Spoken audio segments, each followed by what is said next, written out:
Welcome to Interviews with Innocence, a podcast about spirituality, consciousness, and exploring the wisdom our children bring into this world. I believe that our very young children are our greatest teachers. After all, they're the masters of living in the present moment, bubbling in unconditional love, enjoying the messiness of life, and curious about the universe in all its dimensions. The pure essence that young children exhibit lives within all of us. My hope is that these interviews will help us discover, embrace, and connect with the sacred core of childhood that resides within each of our hearts. I am your host, Marla Hughes. Today, I am honored to have psychic William Stillman on the show. William is the internationally known award-winning author of the Autism and the God Connection book trilogy that explores aspects of spiritual giftedness in many people with autism. Since 2004, William has worked professionally as a psychic and spiritual counselor. His accuracy in discerning the truth and making predictions that come to fruition has been acclaimed by his clients as truly extraordinary and ranks at 90 to 98% accuracy. William says, I prepare for my work as a musician or vocalist prepares for a concert or an athlete trains for a marathon. I just love that. Welcome to the program, William. Thank you for having me. Yes. And I had a reading for my listeners the other day with William, and I don't say this lightly. It was one of the most awakening, wonderful readings I've had. So I just wanted to throw that out there. So I got to know you a little bit then during that reading, but you got to know a lot more about me. So, well, the funny thing is, Marla, I couldn't tell you what we talked about. I know, yeah. I develop an almost instantaneous amnesia about probably 95% of what I do. Right. So maybe that's the work of some sort of spiritual buffer. Right. So I don't, become depleted of all energy. As soon as it comes out, it's gone, and I don't remember anything. Which is so not only interesting, but is really a part of knowing that it's just, not only is it validating, but also that it just says something for the reality of it too. In my mind anyway, that may not make sense, but in my mind. My philosophy is that I don't take personal credit for what it is that I do, because it doesn't come from me, it comes through me. Right. So William, today I want to talk to you. A lot of my listeners have never been to a psychic, or do you use the word psychic or medium? Because I know they're two different things. That's a good question, Marla. And perhaps there are people who are listening who are themselves uncertain of the distinction between the two words.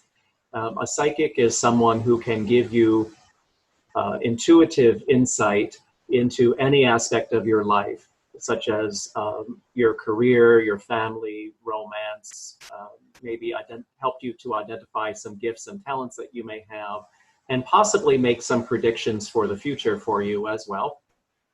A psychic medium does all of that as well, but can also tap into the soul or spirit energy of loved ones who have passed from the physical and are in the heavenly realm. Yes. So it took me a long time to embrace the word medium for myself, because I felt as though it had very serious and lofty expectations attached to it.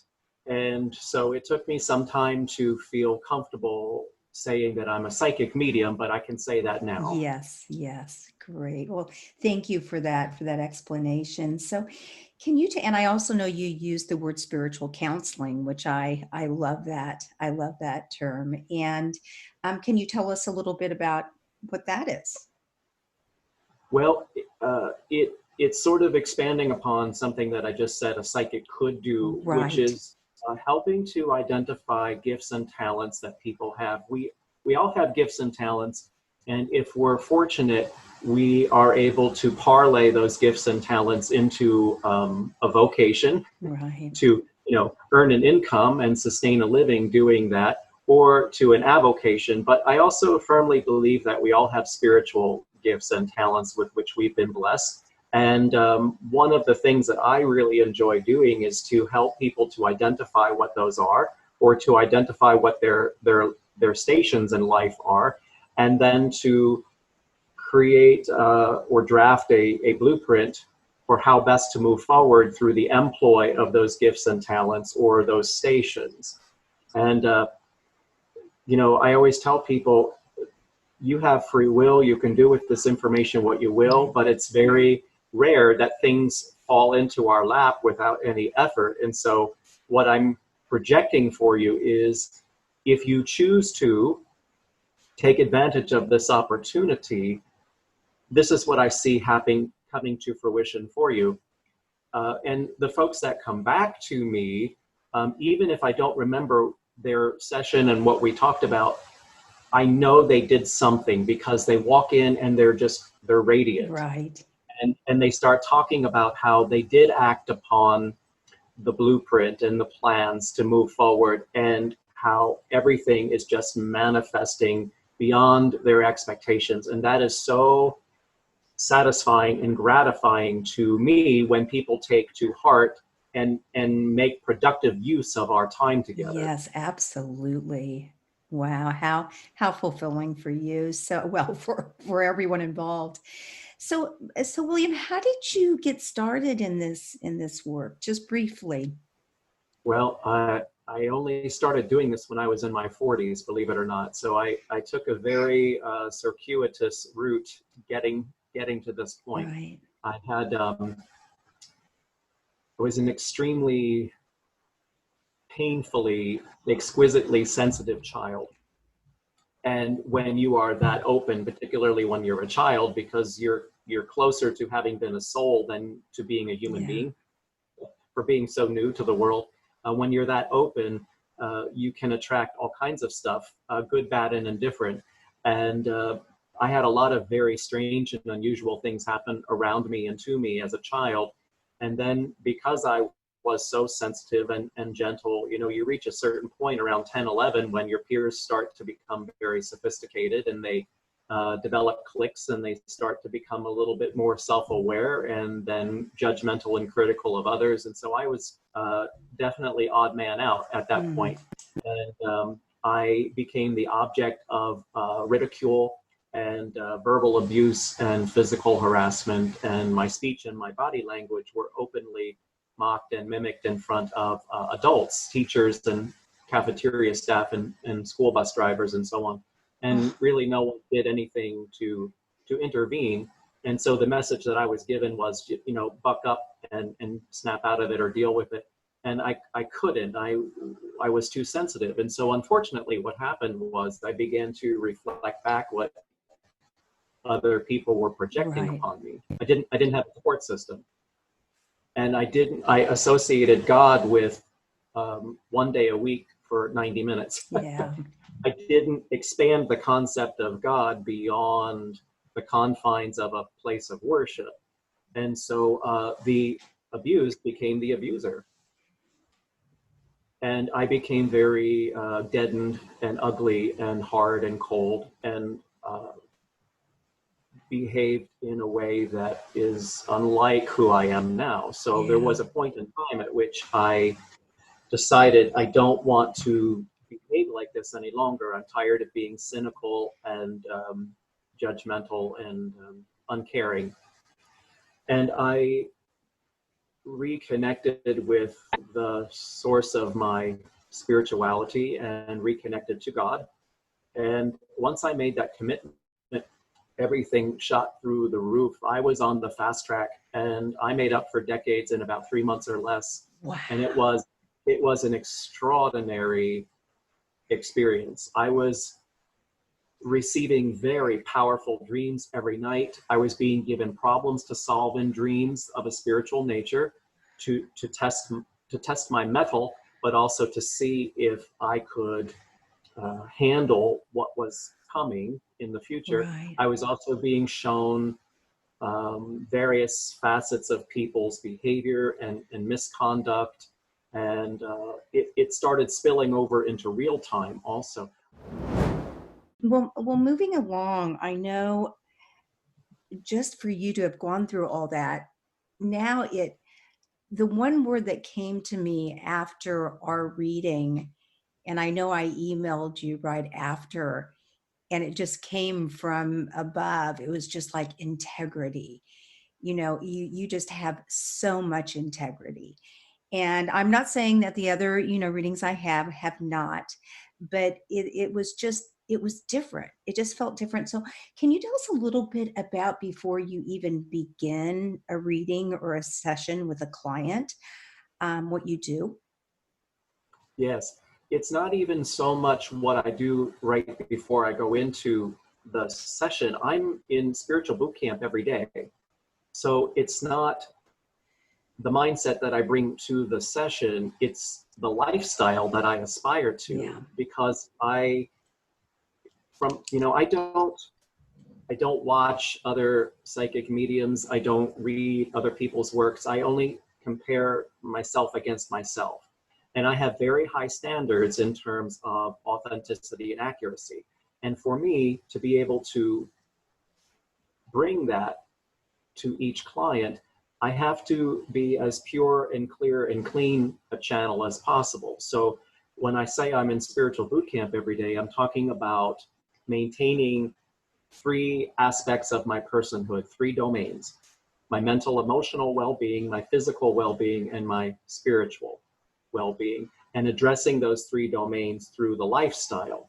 So if I may explain what that means to folks. Absolutely. The mental emotional is, obviously I'm prone to depression and post-traumatic stress disorder because of the experiences that I had in my youth. Right. So I need to be mindful of preserving the mentality of glass half full instead of glass half empty that I had been for most of my life. Mm-hmm. It also means I don't deceive other people through lying, not even what other folks call white lies. It's not part of my repertoire. As a general rule, I don't curse or swear and use that language in everyday conversation in the way that some people do. I occasionally relapse because I'm human, but I usually don't use that kind of language. And I don't think it's, I think it's very uncouth. Yes. And I also need to be mindful for what it is I allow myself to be exposed to in terms of viewing matter, so I don't become overly corrupted. There's a lot of things that I avoid, like, I've never seen an episode of The Walking Dead. I don't watch true crime shows where they're reenacting brutal murders, things of that nature. The physical domain is, I don't drink or smoke. I've never touched an illegal substance in my life. I have a little orange juice with breakfast, and then I only ever drink just water, if you can imagine. And I've been vegetarian for over 25 years now.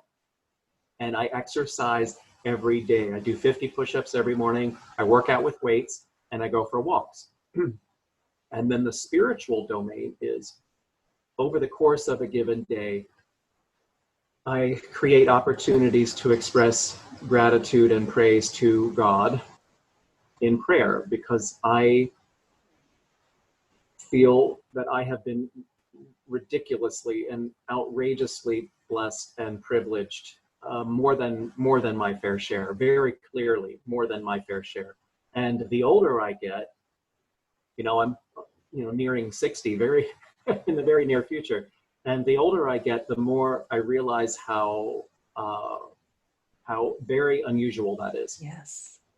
Very unusual to have always been insulated, always protected, to have always enjoyed good health. I've never had an operation or been hospitalized or been in a serious accident. I've always had money when I've needed it. And that comes with responsibility. That kind of good fortune comes with a great responsibility. So I make a habit of expressing to God every day that I am so grateful and appreciative, and I accept the mantle of responsibility that I bear. One thing you don't know about me, Marla, is that I'm able to remove pain from people with my hands.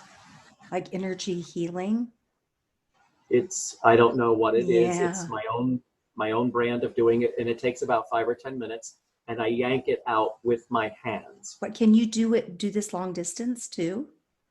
I haven't done that. I Yes. haven't tried that. Yeah. I don't Yeah. know if that's possible, Right. but I suppose it could be. It's all just working with energy. Yeah. Wow. Interesting. And so I've had people come to me with canes and walkers and walk out. Wow. Wow. Well, I know you talk about the secret language of spirit, which is always, we all love to love to hear about the secrets. So tell us a little bit about how this you explain it when you're receiving messages from the other side, a celestial version of charades. So how does I love that the way you put that. Tell us about that, how it comes to you. Well, the secret really isn't a secret because it's hiding in plain sight. Right, right.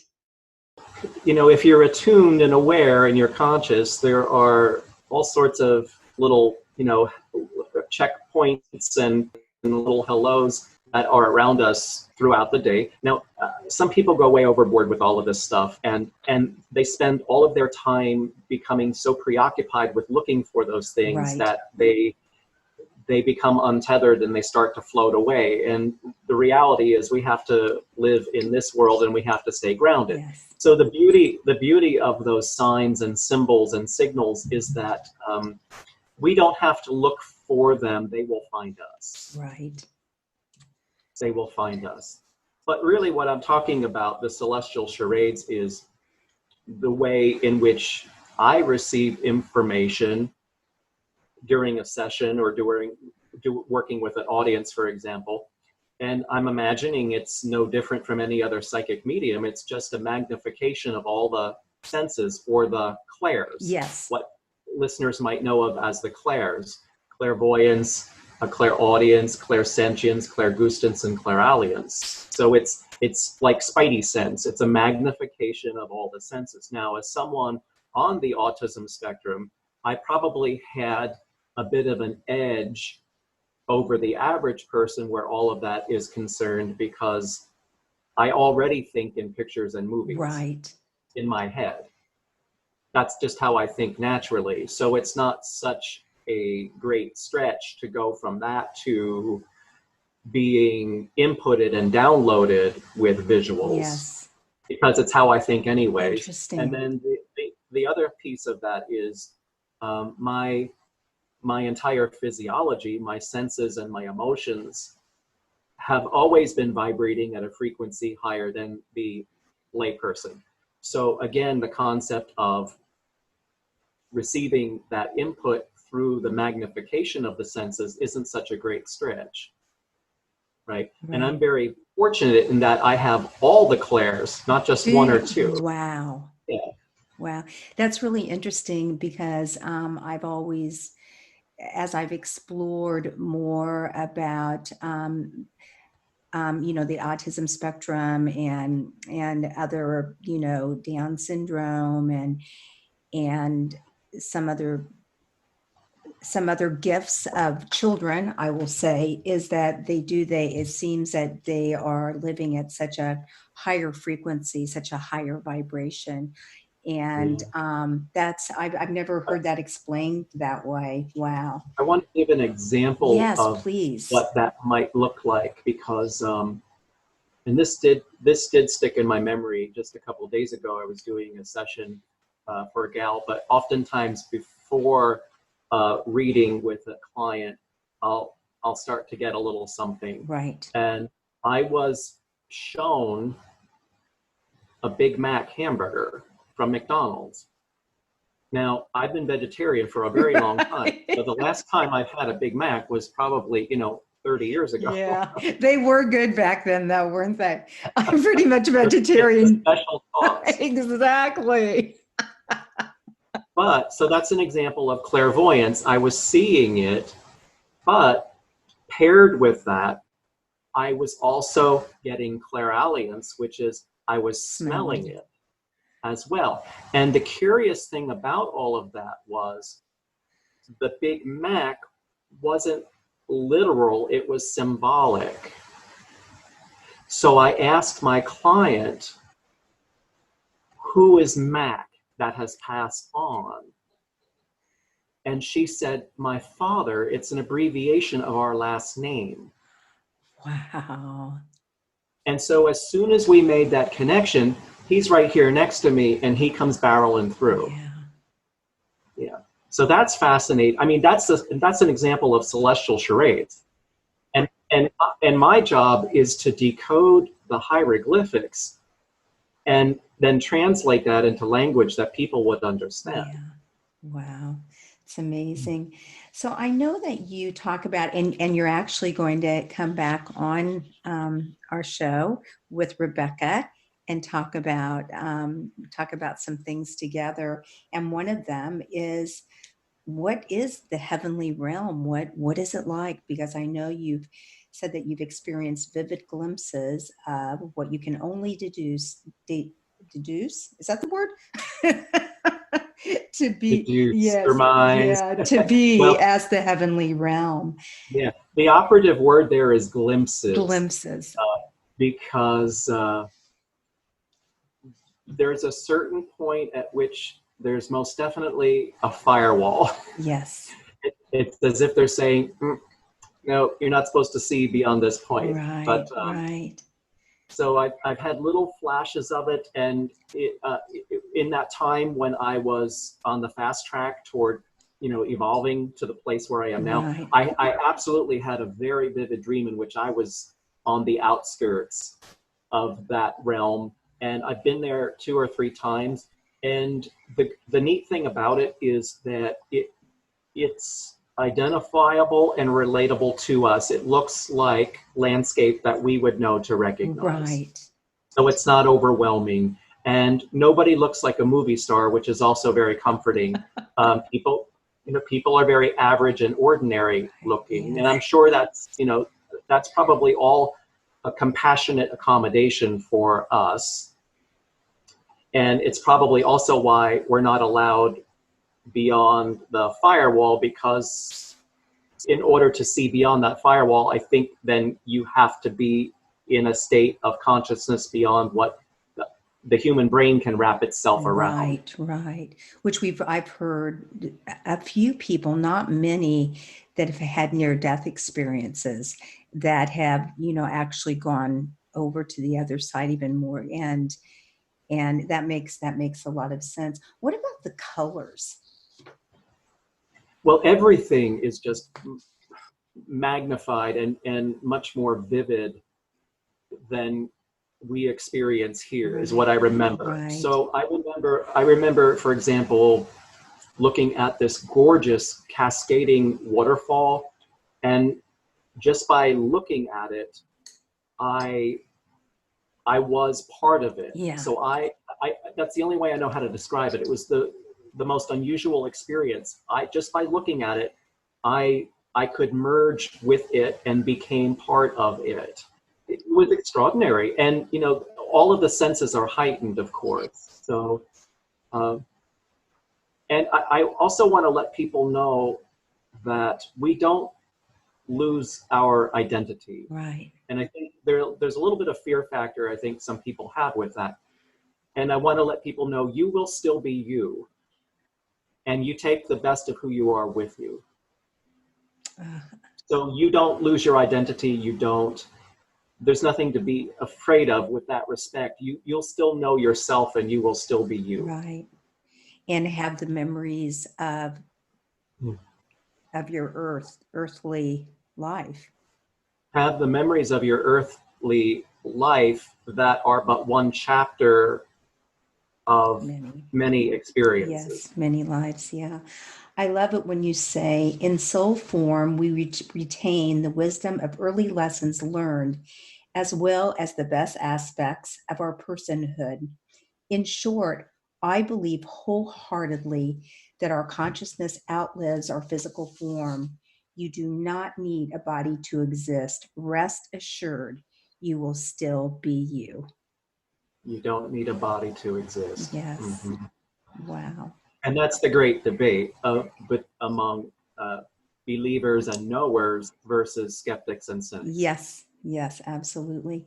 So, tell us about what happens when someone, someone in this earthly realm just thinks about the person who has passed, how that communication would happen with myself if I wanted to communicate and just thinking of them, what happens? Hmm. Well, it's curious because, I let people have one session a year with me. Oh, really? Oh, absolutely. And I'm very strict about that. And I have had people beg and plead, and no, you get one a year. That's it. And there's a couple reasons for that. The first is I don't, we need to allow some time for some of the things that were predicted to sort of manifest and Manifest. come to fruition, and give it, some time. But also, I don't want to create a dependency issue Yes. either. And I have had so many people's loved ones come forward to say to them, you don't need this man to connect with me. You have my ring, you have my watch, you have a memento that I held or touched or wore. And when you make my food from my recipes, all of this high energy thought and emotion associated with those memories cuts a path right through the ether and connects with the highest vibration of the soul energy. And I wish more people were understanding of that, because they would then be more susceptible and open to feeling those loving presences around them. Right. Instead of, my job's to work myself out of a job. Yes. Instead of coming to me. Yes, that makes sense. And I think you're right. If we can all just be more present and quiet and open, that the messages are there for everyone. Very true. I also love that you talk a little bit about modern science, how it gives credence to our individuality as spiritual beings having a human experience. And you go on to talk about how each one of us are, I love this, assigned a note or a vibration on a musical scale.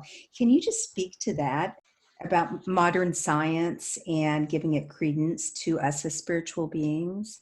Yeah, I think it's probably a reference to us all being unique individuals by virtue of our heredity and our genetic makeup as reflected in our DNA. Yes. And I think that it is an earthly version of that mirrors our the composition of our soul. Mm-hmm.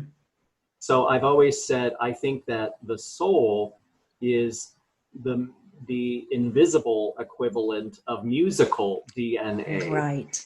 and that we all hold space for a note or a vibration that is uniquely ours, and we alone can evolve or devolve that frequency based upon our good works Right. and the contributions that we make to elevating the frequency or the devolution of that note. Right. And there's most definitely color associated with that. Yeah. So for example, a damaged soul, someone who has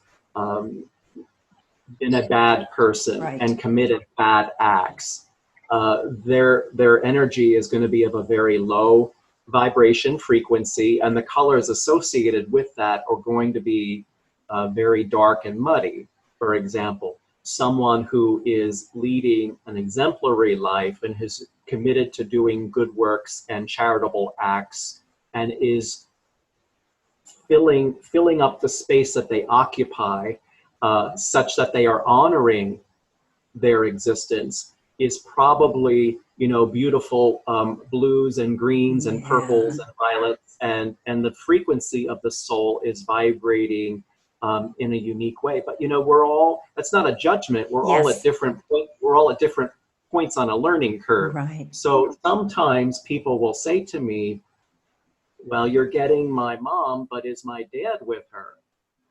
And I'll say, well, he wasn't as far along in his understanding as mom was. So I'm not suggesting that they're not together, but think of it like being in the same school building, but in different classrooms. Right. Like I'm sure they're aware of each other, and they metaphorically pass each other in the halls, but they might be in different groups. Right, right. That's a very good way to explain it. Yes, interesting. So I love when you talk about the Hall of Knowledge, and you referred to Edgar Casey in your work, which we don't really need to. He was a beautiful medium and brought forth a lot of great works a long, long time ago. But tell us a little bit about this Hall of Knowledge, because I'm personally very excited about that. Well, what's really fascinating, Marla, is remember I said I don't socialize or commiserate with other people who do what I do. I just do me. Right. And I really have made a point of avoiding reading a lot of other people's written works. So there have been many things that I have seen, quote unquote, that I only after the fact realized other people who do what I do have seen as well.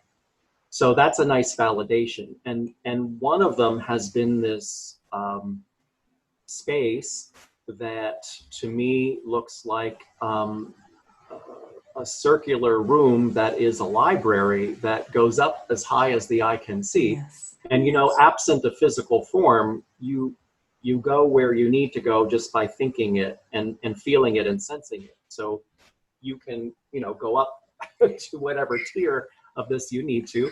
And I've also had people's loved ones talk about it, especially the men who have been history buffs. They love it because what they show me, and I'm sure this is all, metaphors in the way that we would understand it. But what they've shown me is, for example, a fellow who's a Civil War buff, for example, he shows me that, well, I can access the library and check out a book, and it's like the books in the Harry Potter movies where the pictures are alive. And not only that, you can insert yourself into the situation that you're seeing. So it's like time travel in essence. And what they also show me is you can observe the scene as it's playing out. So you can be there as an observer, and they say we always get to see where the history books got it wrong, which is so fascinating. Oh, fascinating.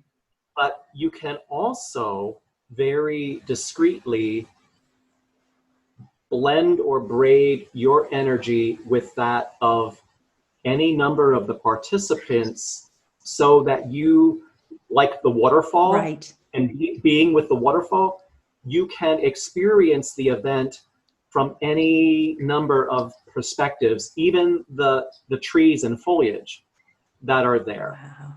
Wow. And so that's been fascinating to see and very exciting to know. It sounds like so much fun. I'm hoping it's all legit, and because I'm excited to travel back in time for a lot of different things. Yes. I myself have had loved ones come through in a reading and talked about. They didn't call it the Hall of Knowledge, but it's all about learning. Learning lessons of love, if you will, and that's just so interesting and exciting.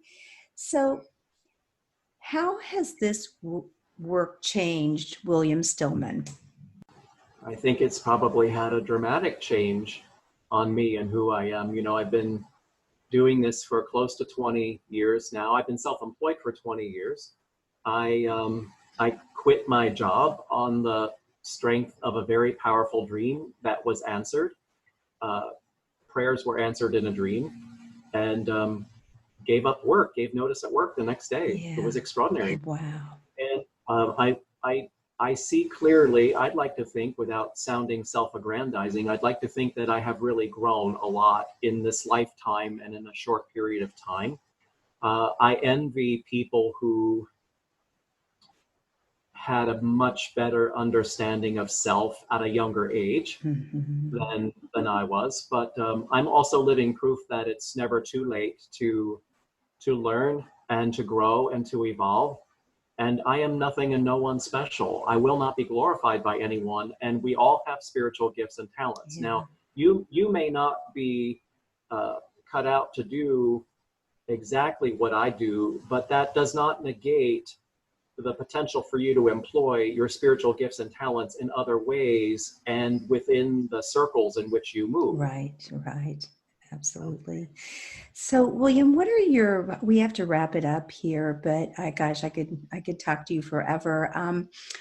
What are your words of wisdom to our listeners just about living now and being alive in this earthly realm?